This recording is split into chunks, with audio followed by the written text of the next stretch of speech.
अस्सलाम वालेकुम रहमतुल्लाहि व बरकातहू। नाज़रीन, आप देख रहे हैं प्रोग्राम चमकते चेहरे में। हूँ आपका होस्ट मोहम्मद इब्राहिम चित्राली। नाज़रीन, इस वक्त हमारे प्रोग्राम में जो शख्सियत मौजूद है किसी तारुफ के मोहताज नहीं, जनाब मरकज़ी जनरल सेक्रेटरी पाकिस्तान नज़रियाती पार्टी जनाब राजा फैज़ान असलम साहब। सबसे पहले सर आपका शुक्रिया, आपने वक्त दिया। सर आपका शुक्रिया, आपने वक्त दिया। सर, इस वक्त सैकड़ों जमातें पाकिस्तान में रजिस्टर हैं जो सियासत कर रही हैं। उसमें मजहबी जमातें हैं, लिसानी जमातें हैं, सियासी जमातें हैं। उन सब जमातों के बावजूद पाकिस्तान नज़रियाती पार्टी को बनाने की क्या ज़रूरत पेश आई? देखें, जब हमने ये देखा कि पाकिस्तान में कोई ऐसी जमात नहीं है कि जो वाहिद सिर्फ नौजवानों की नुमाइंदा जमात हो। हमेशा से सब जमातों ने नौजवानों को इस्तेमाल किया, उन्हें यूटिलाइज़ नहीं किया। और आप ये देखें कि नौजवानों को सिर्फ महदूद रखा जाता है बैनर्स लगाने तक, रैलियों तक, जलसे जुलूसों तक, झंडे लगाने तक। और जो पहले वज़ीर होता है वो वज़ीर आज़म बन जाता है, जो MNA होता है वो MPA बन जाता है और दोबारा 10 दफ़ा बन जाता है। लेकिन जो नौजवान है जिसके नाम पर वो सियासत करते हैं, उनको शहीद भी करवाया जाता है, उनको अपने मकासद के लिए इस्तेमाल भी किया जाता है, लेकिन उनको कभी भी मेन स्ट्रीम में नहीं लाया जाता। तो ये हमारी वजह थी कि हम खुद 28 साल के नौजवान हैं। हमारे चेयरमैन साहब 28 साल की उम्र है और हम लोगों ने ख़ुद अपना इनिशिएटिव लिया और ये जमात रजिस्टर करवाई। और अभी आप देखें पूरे मुल्क में अल्हम्दुलिल्लाह से नौजवानों को हम मेन स्ट्रीम में लेके आ रहे हैं। नौजवान क़यादत तो पीपल पार्टी के पास भी है, फिर नौजवान वहाँ क्यों न जाएं, आपके पास क्यों आए? और नौजवानों के लिए तो पाकिस्तान तहरीक इंसाफ भी काम कर रही है, उन्होंने बड़े नौजवान रहनुमा भी दिए। मुराद सईद आपके सामने उनकी एक मिसाल है, शहरियार तुर्की है, बहुत सारे ऐसे नौजवान रहनुमा जो PTI ने उनको जो है दरियाफ्त किया। तो ये नौजवान उन पार्टीज़ के पास क्यों न जाए, आपके पास क्यों आए? देखें, चंद चेहरे हैं जो सेल्फ मेड बनकर सामने आए हैं, वरना आप ये देखें कि अगर आप बिलावल भुट्टो की बात करेंगे, आप अगर हमजा शहबाज शरीफ की बात करेंगे, आप अगर मरीम नवाज़ की बात करेंगे, तो माज़रत के साथ वो सेल्फ मेड लीडर नहीं है। जो सोने की चम्मच लेके पैदा होगा वो आवाम के मसाइल हल नहीं कर सकता, वो समझ नहीं सकता हल कैसे करेगा। तो हमारी वाहिद जमात है जो हमारे जब जमात रजिस्टर हुई 12,000 से ज़्यादा यूथ एक्टिविस्ट थे और उन्होंने अपने अपने इलाके के मसाइल पहले से हल किए हैं। ये नहीं है कि उन्होंने नारा ये लगाया कि हम इक़्तिदार में आने के बाद हल करेंगे। वो पहले से अपनी परफॉर्मेंस दिखाकर और फिर लोगों से कह रहे हैं कि हम जब हमारे पास अथॉरिटी नहीं थी, हम इक़्तिदार में नहीं थे, हम इतना काम कर चुके हैं, तो आप हमें सपोर्ट करें ताकि हम खुल के और ज़्यादा काम कर सकें। हमने देखा कि पाकिस्तान तहरीक इंसाफ ने भी ये नारा लगाया कि हम नौजवानों की नुमाइंदा जमात है, लेकिन जब उनके पास कैंडिडेट नहीं थे तब तो नौजवानों को उन्होंने साथ लेके चली। लेकिन जब कैंडिडेट आए तो फिर चौधरी अपना परवेज़ खटक जैसे लोगों को उन्होंने सूबाई वजीर बना, सूबे का जो है वो सदर बना दिया। फिर जो है पंजाब में चौधरी बरादरान को दे दिया।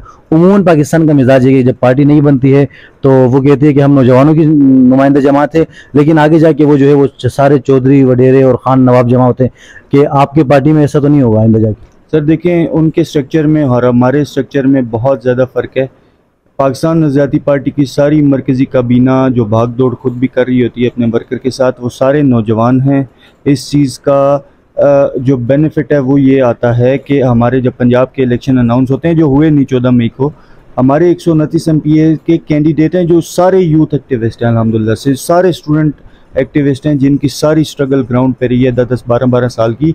तो हमें तो कैंडिडेट्स मिल रहे हैं जो हमारे मंशूर की से मुताबिकत रखते हैं। हमें क्या ज़रूरत है इन सियासी बाबों को लेने की? और फिर दूसरी चीज़, अभी जब आप इस दौर में जी रहे हैं, सोशल मीडिया का दौर है, आप ये देखें कि अभी इस्तेकाम पाकिस्तान पार्टी बनी, 100 से ज़्यादा लीडर्स हैं जो अपने आप को इलेक्टेबल्स कहते हैं। मुझे 100 से ज़्यादा आप कारकुनान दिखा दें उनके। अब ये सियासत का ट्रेंड चेंज हो रहा है और हमने इसमें अपना हिस्सा डालना है। इंशाल्लाह ताला इसको हमने चेंज करना है। सेल्फ मेड लीडरशिप ऊपर लाएंगे। जो इलेक्शन कमीशन के रूल्स के मुताबिक ख़र्चा जो होता है इलेक्शन में, जो एक आम आदमी कर सकता है, हम उसके मुताबिक इंशाल्लाह ताला आएंगे और अपने जो मंशूर है उसको इम्प्लीमेंट करने की कोशिश करेंगे। और मंशूर क्या है?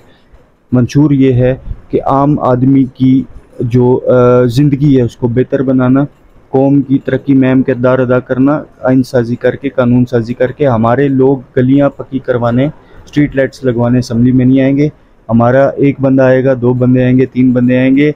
आप देखेंगे जब असम्बली में आएंगे और जो करारदादे पेश करके मंजूर होंगी वो आप देखेंगे कि कितना फ़र्क डालेंगे पाकिस्तान के सिस्टम में। करारदादें तो पहले ही बहुत सारी मौजूद हैं, अमल दरामद नहीं होता। और आपने कहा कि हम सड़कें और रोड नहीं बनाएंगे, तो फिर सड़कें और रोड कौन बनाएगा? हम आवाम तो वोट ही इसीलिए देती है। बात यह है, अगर मुस्लिम लीग काफ 10 सीटें रख के अपना ज़ाती मफाद की खातिर वज़ीर आला बनवा सकती है, MQM 5 सीटें रख कर वजारतें ले सकती है, बाप एक पार्टी है वो 5 सीटें रख कर अपनी सूबाई हुकूमत बना सकती है और मरकज़ में भी 2-3 वजारतें ले सकती है, तो वो फिर कानून पे अमल दरामद नहीं करवा सकते। कानून पे अमल दरामद तब होगा जब आप अपने नज़रिए की खातिर 2-4 जो आपकी सीटें हैं आप उस पर अपना, जब आप वो आपसे पूछेंगे आपको क्या चाहिए कि आप हमें वोट देते हैं, तो हम अपनी करारदादें पेश करेंगे और उन्हें मंजूर करेंगे और तब होंगी जाके। आपको फंडिंग कहाँ से आती है? मुल्क में 30-30 साल हो गए लोगों को जमातें बनाते हुए, लेकिन वो जलसा नहीं कर पाते।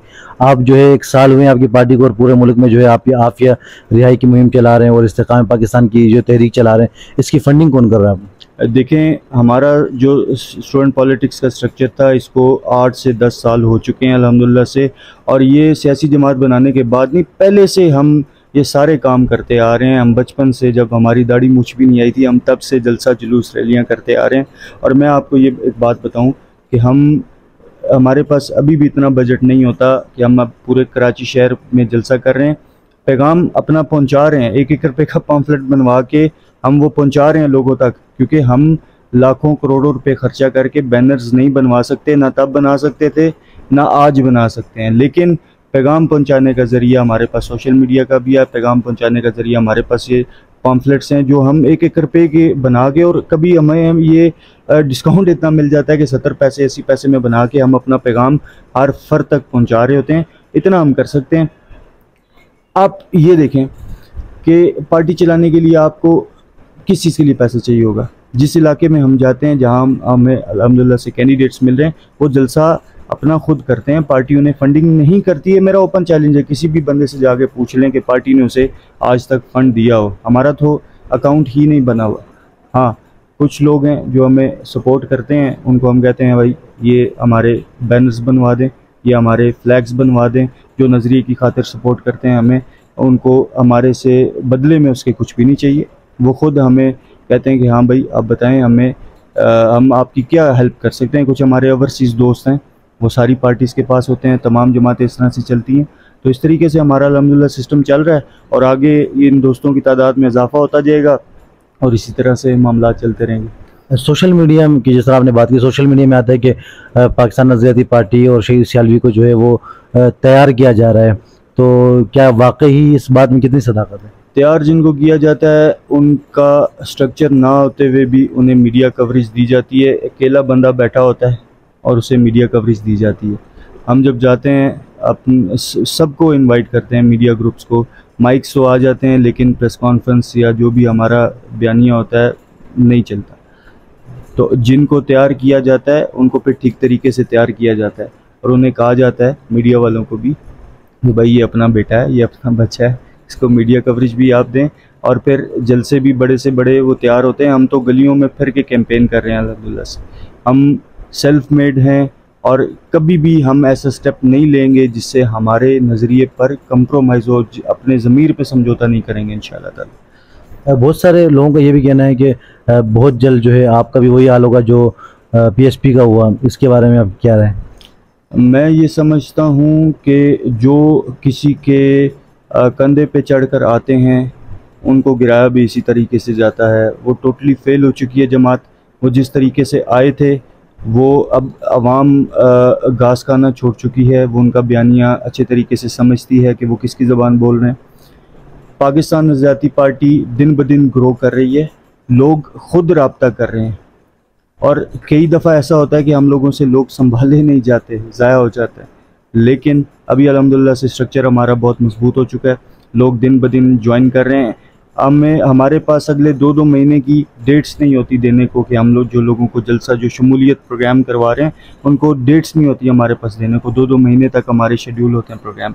तो ये हमारी कामयाबी है कि 1.5 साल में आपकी जमात ने पूरे पाकिस्तान में एक अच्छा स्ट्रक्चर बना लिया है और पूरे मुल्क से हमारे जो कैंडिडेट्स हैं वो इंशाअल्लाह ताला आने वाले जो हमारा जनरल इलेक्शन है उसमें हिस्सा लेंगे और इंशाल्लाह आप देखेंगे कि आइंदा जो पार्लियामेंट्री स्ट्रक्चर है उसमें पाकिस्तान आज़ादी पार्टी बेशक 2 सीटें हों, 4 सीटें हों, 5 सीटें हों, 10 सीटें हों, लेकिन एक मजबूत स्ट्रक्चर रखेगी इंशाल्लाह ताला। डॉक्टर आफिया सिद्दीकी की रिहाई के हवाले से मुस्बत तरीके से किस तरह काम किया जा सकता है, जलसे जुलूस और सियासी पॉइंट स्कोरिंग के अलावा? देखें, बात यह है कि सेनेटर मुश्ताक ने, आपको भी इल्म होगा कि उन्होंने अमेरिका से जब वो वापस आए तो उन्होंने कहा कि डॉक्टर आफिया सिद्दीकी की चाबी, रिहाई की चाबी जो है वो इस्लामाबाद में। तो इसका मतलब ये है कि जिस तरीके से उन्होंने गवर्नमेंट पे कोर्ट में केस चल रहा था, हमने भी इसको फॉलो अप किया, 2-3 दफ़ा हम भी गए थे पेश तारीख पे। आप ये देखें कि अगर गवर्नमेंट कोर्ट के प्रेशर में आके ख़त लिख के मुलाकात करवा सकती है तो वो डिप्लोमेटिक लेवल पर जाकर तरीके से टेक्निकली वो रिहाई का केस भी अच्छे से लड़ सकती है। लेकिन जिन्होंने 18 साल डॉक्टर आफिया सिद्दीकी के नाम पे सियासत की, जो अभी भी कर रहे हैं कुछ लोग, हमने तो ये नहीं कहा कि हम कभी भी हमने वोट के लिए या इस तरीके से हमने सियासत नहीं की। हमारी बहन है, हमारी गैरत ये गवारा नहीं करती कि हम अपने वोट के लिए, हम तो शुरू से ये नाम ले रहे हैं। याद हो ना कि हम सिर्फ सियासी पॉइंट स्कोरिंग के लिए, सियासी जमात तो हमने 1.5 साल पहले बनाई है। हम तो 8-10 साल से, जब से हम लोग स्टूडेंट पॉलिटिक्स में आए हैं, हम तब से नाम ले रहे हैं, जब हमारा पता ही नहीं था कि हम सियासत में भी आएंगे। सियासी जमात बनाना तो दूर की बात। तो मैं ये समझता हूँ, हम ये नहीं कह रहे कि आप एटम बम चला दें, आप जिहाद का ऐलान कर दें अमेरिका पर। ये एक टेक्निकल दौर है। हमारे पास बहुत से ऐसे मौके आए कि हमने उनसे डील नहीं की। जब हमारे पास उनके बंदे यहाँ से एजेंट्स पकड़े गए तो हमें चाहिए था कि ठीक है, एक जहाज़ यहाँ से जाएगा उनको लेके, तो दूसरे जहाज़ में आफिया सिद्दीकी साहिबा वापस आनी चाहिए।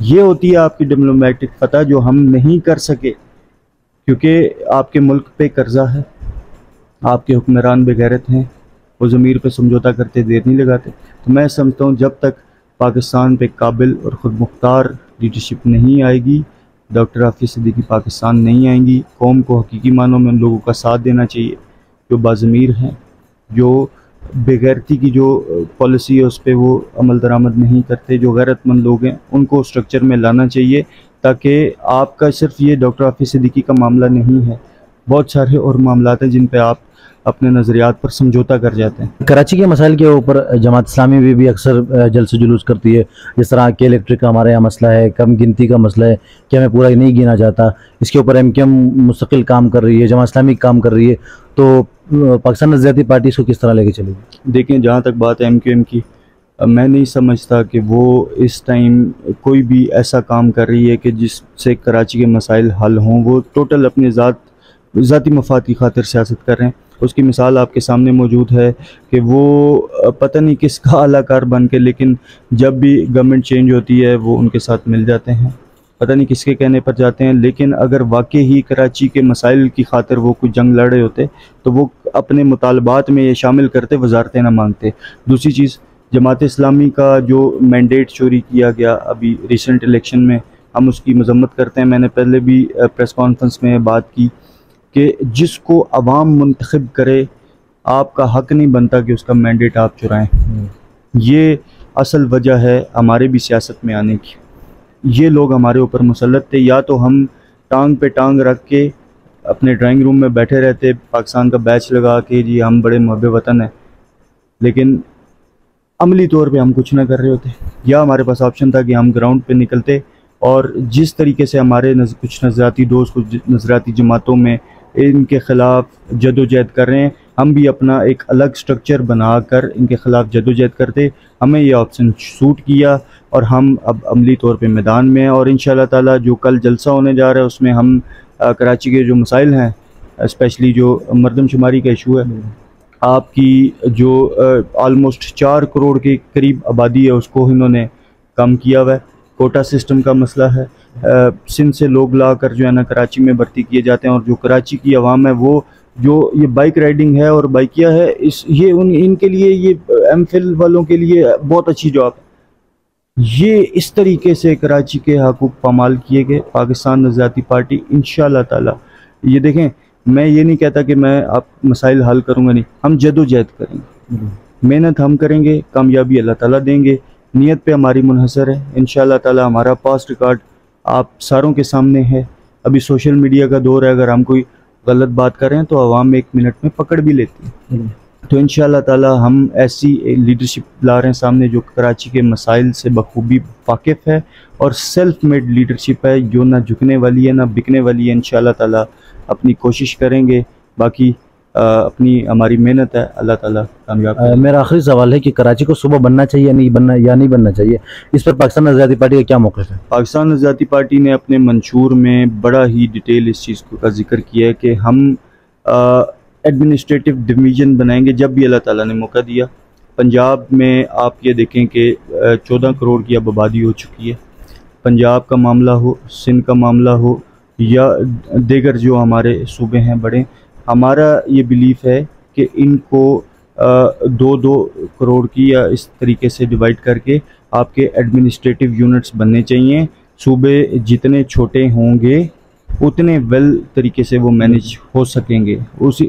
देखें ना, अभी मिसाल के तौर पे सिंध है, सिंध का आपका वज़ीर आला मोस्टली जो है वो कराची से होता है। अब जो सक्कर का रहने वाला है, जो नवाबशाह का रहने वाला है, वो कैसे ढूंढेगा वज़ीर आला? वो तो कराची ही नहीं आ सकता। ठीक है, तो ये बिल्कुल एडमिनिस्ट्रेटिव डिवीजन्स बनने चाहिए। जितनी जो है वो कम होंगे उतने रिसोर्सेज जो हैं वो वेल मैनेज्ड होंगे और उतनी डेवलपमेंट होंगी।